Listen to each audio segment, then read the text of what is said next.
Bonjour à tous, ça me fait énormément plaisir de venir ajouter la parole de l'historien à cette exposition d'Andreas, cette exposition qui est très émouvante parce que dans un monde qui n'est pas sensationnel, il y a cette jonction entre le paysage, la nature, la technique, l'être humain, même si on ne voit pas, pratiquement pas de personnage, l'homme est toujours là derrière, entre autres dans l'histoire de la technique. Alors c'est très intéressant de voir à la fois les raffineries les plus récentes et actives qui travaillent à Sarnia et ces humbles témoignages d'une technologie d'autrefois. Alors Andreas a très bien fait de rappeler que ce sont les Canadiens en Ontario qui ont été les premiers dans cette région-là à extraire le pétrole à des fins de consommation commerciale, un an avant le fameux colonel Drake à Titusville au Texas. On pourrait dire, et je crois qu'il y a fait allusion à la fin, les Amérindiens avaient déjà trouvé dans cette région-là le pétrole qui affleurait et qui sortait comme autrefois au Moyen-Orient, bien avant l'ère chrétienne, il y avait déjà des gens qui avaient découvert du pétrole au Moyen-Orient et dans le Caucase. Et le mot pétrole vient d'ailleurs de deux mots grecs anciens, ça signifie l'huile de pierre, l'huile minérale. Et pendant longtemps, le pétrole a servi d'huile de massage, d'huile de guérison. C'était donc un produit qui était très connu. Mais le Canada est donc le premier pays du monde à avoir extrait le pétrole. Et c'était très intéressant de voir les images anciennes. Comme je le disais à Andreas avant la conférence, il y a un lien entre Petrolia et d'autres bourgades des environs, entre autres Bothwell, qui est dans la même région, et Sherbrooke. En 1866, en effet, au moment où la guerre civile finit, il y a des gens ici à Sherbrooke et Stansted qui ont énormément d'argent. Pourquoi? Parce qu'entre 1858, donc au moment où on découvre le pétrole, et 1865, ici, ce n'est pas le oil rush, ce n'est pas le gold rush, c'est le copper rush. On a trouvé du cuivre dans toute la région. En arrière de l'université de Sherbrooke, c'est une montagne de cuivre. On ferait des trous et on trouvait du cuivre. Alors, il y a énormément de gens qui ont cru faire beaucoup d'argent, et quelques-uns en ont fait. Vers 1865, au moment où la guerre civile américaine se termine, le prix du cuivre tombe. Parce que la guerre civile avait exigé du cuivre pour les cartouches des fusils, pour les fils de télégraphe, etc. Et donc, le prix du cuivre était monté. Donc, beaucoup de gens avaient fait fortune. Et ce sont ces mêmes spéculateurs et capitalistes de la région qui, apprenant en 1866 qu'il y a encore beaucoup de pétrole en Ontario, ils fondent une compagnie, la Stansted and Sherbrooke Petroleum Company. Et tout le gratin capitaliste de la région, qui a fait fortune dans le cuivre, investit, ils achètent des acres et des acres de terre et ils commencent à forer. Alors, on croit que ça va être le pactole. En fait, 2-3 mois après, le prix du pétrole tombe de 12 $ le baril à 50 cents. Ça ne vaut plus la peine de faire des recherches et la compagnie fait banqueroute et on ne parlera plus du pétrole à Sherbrooke avant longtemps. Alors, je voulais vous rappeler ce petit lien entre ce paysage et en même temps notre ville. Je suis très content, à l'invitation de Sporomol, de pouvoir vous parler un peu en écho aux images d'Andreas de la désindustrialisation. En fait, en général, je parle bien souvent beaucoup plus de l'industrialisation de l'Estrie des cantons de l'Est. La désindustrialisation, c'est un sujet qui est plus moderne, qui est plus triste, qui est néanmoins historique. Alors, je ne prendrai pas trop de temps et je ne vais pas vous lire les papiers que j'ai préparés. Ce sont des papiers qui peuvent vous amener vous-même à faire des réflexions sur ce qui s'est passé dans la région à ce propos. Il faut bien faire la distinction entre une usine qui ferme et la désindustrialisation. Des usines qui ferment, il y en a eu tout le temps depuis que le capitalisme industriel existe. Elles ferment à cause d'un incendie, elles ferment à cause d'une faillite, d'une banqueroute, elles ferment parce qu'elles sont obsolètes, elles ne savent plus supporter la concurrence, elles ferment pour toutes sortes de motifs. Mais une usine qui ferme, ce n'est pas la désindustrialisation. De la même façon qu'une usine qui se crée, là où il n'y avait rien, ce n'est pas non plus l'industrialisation. Industrialisation, désindustrialisation, ce sont de très longs processus. Des processus généralement de décennies, et dans le cas de la désindustrialisation, pour la région ici, elle a commencé dans les années 50. Donc ça fait 50, 60 ans que ce phénomène existe. Ce sont donc des phénomènes à long terme qui sont typiques de toutes les industrialisations. Un jour, toutes les régions industrielles finissent par se désindustrialiser. On va voir ce que veut dire le mot. Les régions qui se sont industrialisées les premières, les plus anciennes dans l'histoire, sont celles qui se désindustrialisent le plus vite.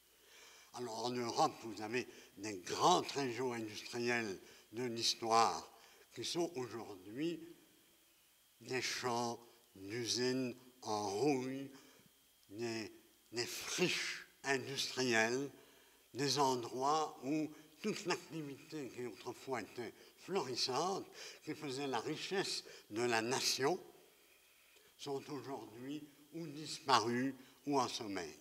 Qu'on pense à la Lorraine en France, à la Wallonie en Belgique, les Midlands, c'est toute la région de Manchester en Angleterre, ou qu'on pense à ce que les Américains appellent the Rust Belt, c'est-à-dire ces États de l'Illinois, de l'Ohio, de la Pennsylvanie, de ce centre des États-Unis qui ne sont qu'un champ de rouille, le Rust Belt.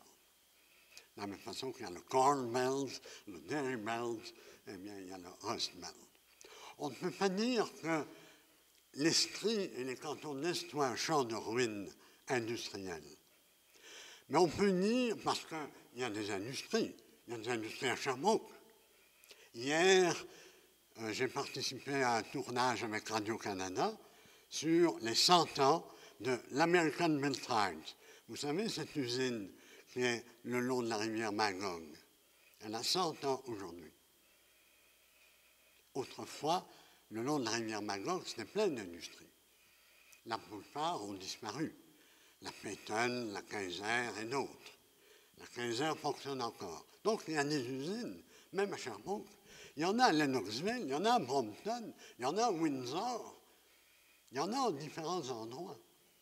On ne peut pas dire donc que la région n'a plus d'industrie.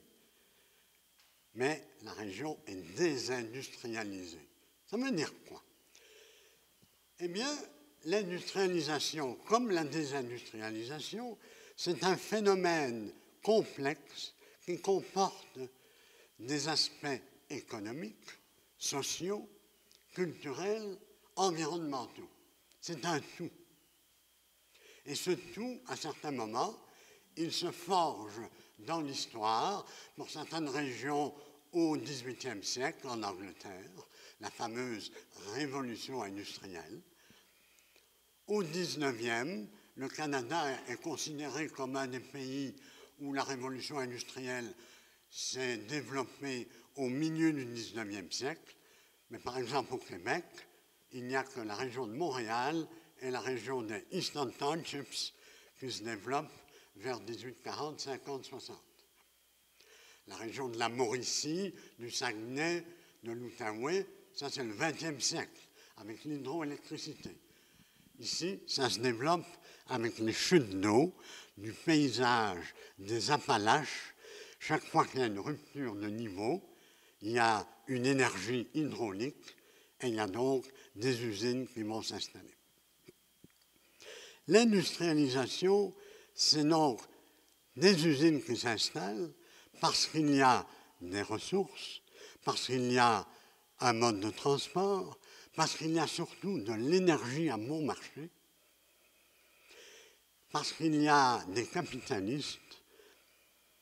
La région de Eastern Township était une région riche au XIXe siècle. Il y avait de grandes familles qui avaient beaucoup d'argent, qui avaient fait de l'argent dans l'agriculture commerciale et dans l'exploitation de la forêt. Et c'est cet argent-là qui est investi peu à peu dans l'industrie papetière, textile, le sciage, le bois et d'autres secteurs. Et l'industrialisation, ce sont des usines où bien sûr il y a du capital, mais il y a aussi du travail. Ce ne sont pas les fils des farmers anglais qui viennent travailler dans les usines. Ce sont les Canadiens français. Les Canadiens français qui viennent des régions où il y a trop de monde pour les terres qui existent, ou que les terres sont trop pauvres. Il y a donc une crise dans la vallée du Saint-Laurent, depuis la frontière de l'Ontario jusqu'en Gaspésie. Il y a trop de monde pour peu de terres, et l'agriculture canadienne-française à l'époque est une agriculture qui est très familiale, autosuffisante, très peu technique. On utilise peu les engrais et on utilise peu la rotation des terres. Alors que les townships ont une agriculture qui est inspirée par l'Angleterre et les États-Unis, une agriculture commerciale, et c'est comme ça qu'il y a une richesse. Les Canadiens français vont venir, vous le savez, aux États-Unis, la fameuse migration, émigration des Canadiens français vers la Nouvelle-Angleterre, mais il y en a beaucoup qui s'arrêtent en Estrie. Le chemin de fer les amène, ils descendent et il y a des jobs. Ainsi, peu à peu, les villes commencent à apparaître autour des usines. On voit encore des vieilles pompes là, qui sont dans la campagne. Il faut imaginer qu'au début, l'industrie est apparue à la campagne. Les premiers moulins à laine, ça n'a pas été la grosse Peyton, ça a été des petits moulins dans des villages. Il en reste un dans la région, que vous connaissez sans doute. Il est à Ulverton. Sur l'autoroute 55, il y a un endroit à Passé-Richmond où on peut sortir de l'autoroute et vous avez un moulin à laine artisanal, le seul qui a survécu dans la région, qui est un moulin de campagne, qui traite la laine des moutons de la région. Alors que la Peyton, l'immense Peyton, elle achète sa laine en Afrique du Sud, en Argentine, en Australie. Donc, l'industrie va faire surgir les villes. Industrialisation et urbanisation vont de pair dans beaucoup de pays, surtout dans les pays nouveaux, comme le Canada, les États-Unis, l'Australie. Les villes viennent avec l'industrie. Et avec les villes viennent les travailleurs, les habitants des villes. Vient la culture ouvrière des quartiers ouvriers. Si on prend Sherbrooke, j'oublie pas la désindustrialisation, mais vous allez voir que c'est juste le pendant de l'industrialisation. Si on prend Sherbrooke, l'industrie, elle est où ça? Forcément, elle dépend de l'énergie hydraulique et elle est le long de la rivière Magog. La rivière Magog, c'est une merveille. Il y a des chutes sur 130 pieds et il y a bientôt 5 barrages hydrauliques qui vont être installés. Les industries vont s'installer sur le côté et l'eau des chutes va faire tourner les roues hydrauliques et les turbines industrielles.